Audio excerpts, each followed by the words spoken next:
Lo que yo aprendí en esta lección es a comparar mis conocimientos sobre México en los 60 antes de esta lección y después, ¿no?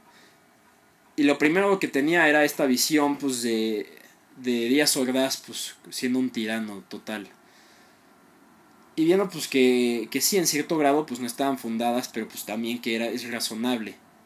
Pero finalmente es una persona que logró una segunda globalización después de Porfirio Díaz, verdaderamente una persona pues que logró mucho desarrollo económico, que hubo mucha prosperidad económica y demás, pero también otra vez alguien que mantenía a México como una isla totalmente aislado del mundo, ¿no? Como ahora sí, como me gusta esa comparación de Monsiváis, del castillo de la pureza, ¿no? Del padre del castillo de la pureza, y cómo mantenía a México así, en un aislamiento patológico, al grado que era encasillar a la cultura en lo que exigía el gobierno, de que se tenía que tener el pelo cortado de cierta manera, de que se tenía que pensar de cierta manera, de que se tenía que escuchar música de cierta manera, y demás.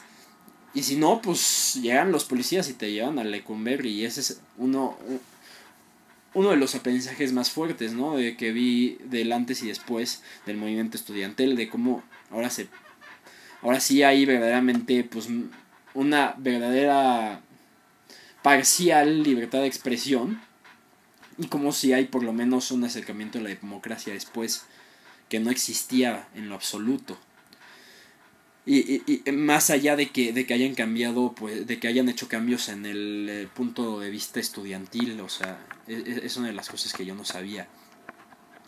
Otra cosa es sí, pues que Díaz Ordaz pues era muy hábil, ¿no? Siendo político, pues, prácticamente jalando los hilos desde Adolfo López Mateos, ¿no?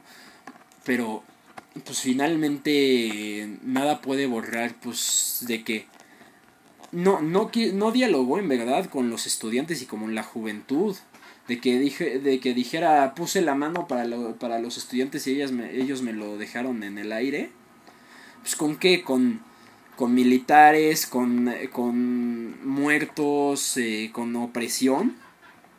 Pues obviamente fue tal la opresión sobre incluso escuelas, que hasta hubo un muerto en una de ellas, que el Instituto Politécnico Nacional y la UNAM dejaron sus diferencias de lado para ir a protestar al centro, enfrente del Palacio Nacional, poco antes del informe de Díaz Ordaz, a exigir pues que uno, pues que no se oprimiera a la población, y dos, pues que varias cosas cambiaran, ¿no? Porque obviamente estamos hablando de que estos estudiantes, sobre todo de la UNAM, tenían estas ideologías marxistas, ¿no? Y stalinistas. De un comunismo, ¿no? De que se logre lo que se logró en Cuba, ¿no? Del levantamiento liderado por Fidel Castro y Ernesto Guevara. Y es eso, ¿no? Que finalmente, pues, ¿con qué responde Díaz Ordaz? Pues con granaderos y con opresión. Y bueno, fuera de ese punto, pues hay contradicciones, ¿no? En cuanto, digamos, el crecimiento de la Ciudad de México, de que es una ciudad cosmopolita y demás. Sí, que empezaba a hacerlo, pero finalmente estaban aislados, ¿no? Hay una globalización por parte de Ordaz, pero al final, pero igualmente hay un aislamiento cultural. Entonces este tipo de contradicciones de las cuales yo creo que la historia de México está plagada, pero ahora yo no soy historiador, ¿no? Para decir, pero yo detecto muchas contradicciones y sobre todo con mandatarios de los que tuvieron mayor impacto son los que más contradicciones tienen. De crear pues toda esta cultura nacionalista, ¿no? Para ayudarle al PRI desde antes, ¿no? Desde Álvaro Obregón, desde el Maximato, también con Plutarco Elías Calles, a crear todo este nacionalismo para ahora sí que uno respete a todo lo que decía la nación, ¿no? Y de cómo Díaz Ordaz prácticamente era el mandamás del país, era el que tenía todo el poder y el que decidía qué es y qué no es, ¿no? Qué se daba y qué no se daba. Y obviamente está Echeverría atrás, ¿no? O sea, Gustavo Díaz Ordaz habrá asumido toda la responsabilidad, pero pues también ahí está Echeverría. No hay que olvidar que Echeverría también participó en la opresión de los ferrocarrileros, de los trabajadores ferrocarrileros. Entonces no hay que olvidar eso, ¿no? Y bueno, esa es una de las cosas. Otra cosa es que sí, Díaz Ordaz, pues, en lo que hacía era bueno, ¿no? Lo sabía hacer lo que hacía.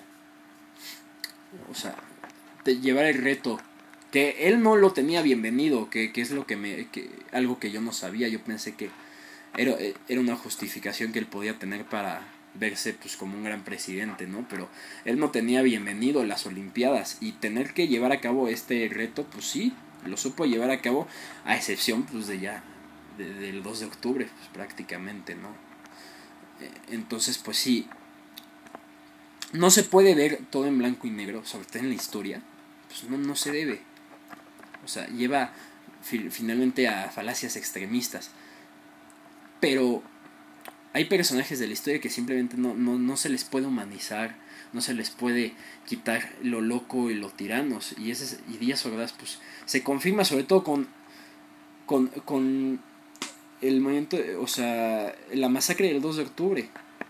De cómo llega el helicóptero, lanza esta luz verde, esta pirotecnia, no me acuerdo cómo se llama. Y ahí dan luz verde a que haya matanza de estudiantes. Y sí hay teorías de que primero fue un estudiante el que disparó, el que se quiso ver, sobre todo un profesor que me había explicado, pero ok, digamos que fue así. Que finalmente no es, pero digamos que fue así. Vamos a pretender que fue así. ¿Y qué hay de después? O sea, de que siguió habiendo presión, de que se arrestaron a los líderes estudiantiles del movimiento estudiantil, sobre todo jóvenes. Se les mantuvo en el campo militar número 1, se les torturó, se les privó de sus libertades, por simplemente exigir a lo que según la Constitución mexicana pues les pertenece, ¿no? Lo que merecen, que es que el gobierno esté a servicio de la población, no al revés. Pero pues finalmente pues ahora sí que como lo quiera ver uno, pues ahora ahí está. Y otra cosa, Echeverría pues lo siguió el jueves de Corpus de 1971, la masacre. Es otra masacre que muy pocos conocen. Es otra es pues también que se siguió todavía este movimiento de la isla sobre todo después de Avándaro, que empezó como un auto show, ¿no? De autos clásicos, y terminó siendo pues un concierto de rock que pues daría ahora sí que llevaría al gobierno pues a vetar los conciertos de rock, sobre todo de artistas extranjeros, hasta que en los 80s por fin pues se quitó esa ley, ¿no? Entonces pues es una de las cosas que aprendí. Otra cosa que aprendí, que pensé que era simple mito urbano o leyenda urbana, es de que la CIA estaba involucrada en todas estas opresiones, ¿no? Y en todos estos eventos de los 60s, de la juventud mexicana. Y pues claro, da miedo, la verdad da miedo saber que hasta Díaz Ordaz tenía hasta su... O sea, no era informante, ¿no? Ni tampoco Echeverría, que también estaba involucrado. No eran informantes, pero sí eran contribuyentes, ¿no? A toda esta bola de investigación que tenían la CIA con esta bola de informantes. Que hasta Echeverría y Díaz Ordaz tenían su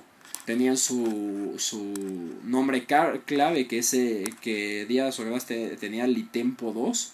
Y si no me equivoco, Echeverría tenía Litempo 8, ¿no? Entonces ese es un punto muy importante que hay que considerar, y que sí que hay que ver la historia de varias facetas, pero pues finalmente no se puede dejar escapar pues hechos, ¿no?